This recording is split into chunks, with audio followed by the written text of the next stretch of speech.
Thank you all so much for taking the time to watch this video. I want to briefly go over why I decided to make this game, what it's about, and finally the steps I'm taking to earn your trust on this project. I will also attempt to address some potential concerns. As I've mentioned before on this channel, I've wanted to get into game design and development for over a decade. Part of making this channel was to catch the eye of established developers and perhaps give me a way into the industry, since getting a degree in the field didn't really pan out for me. We chose to make a tabletop game because it had the least number of technical barriers to entry for us and potential players. If this concept catches the eye of artists and programmers, we'll be able to start building an actual team to progressively make more technical games. Call to Ascension is my attempt to recreate action combat elements into a narrative tabletop design. So far, it's working really well. It was also the chance for me to make alternatives to other TTRPG mechanics that I personally wasn't fond of. If you don't like it, make your own game, and all that. Let me just say real quick that my criticisms towards these mechanics are personal preference and not statements to the quality of these other games. All these changes, though, are made possible through the stamina resource system. I didn't like how action points felt by restricting what kinds of actions you could take however many times. Stamina still offers a restriction, but you can make as many actions of any type you want as long as you can afford them. I didn't like armor class and how random it felt to actually land a hit sometimes. Instead, I moved that value to the weapons through attack ratings or how difficult it would be to dodge that weapon. Then, through the use of stamina, units can attempt to dodge or parry the attack by rolling against that value. Since units will be getting hit more often this way, I also added defense through armor, which is used if units also choose to block. It provides its own drawbacks and challenges, but I really enjoy the feel of this active back and forth much more.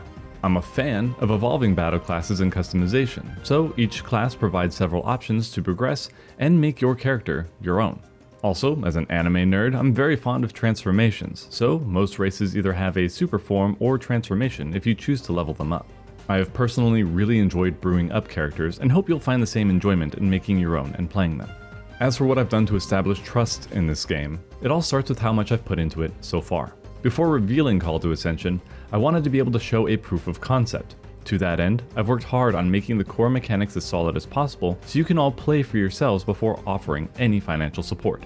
Many crowdfunders over the years have squandered good faith by simply not delivering.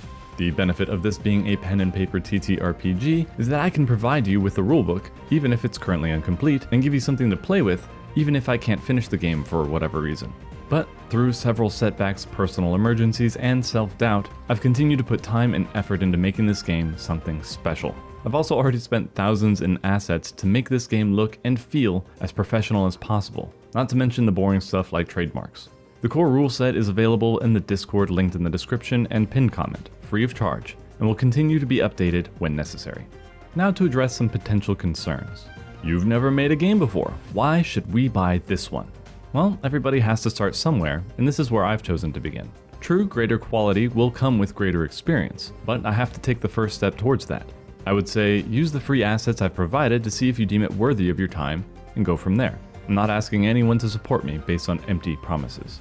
Some of these race designs look dangerously similar to other games, so I chose to take a familiar route with the early races. I've still changed names and lore to avoid legal trouble, similar to how the original D&D changed hobbits to halflings. They all have unique attributes, abilities, and transformations as well.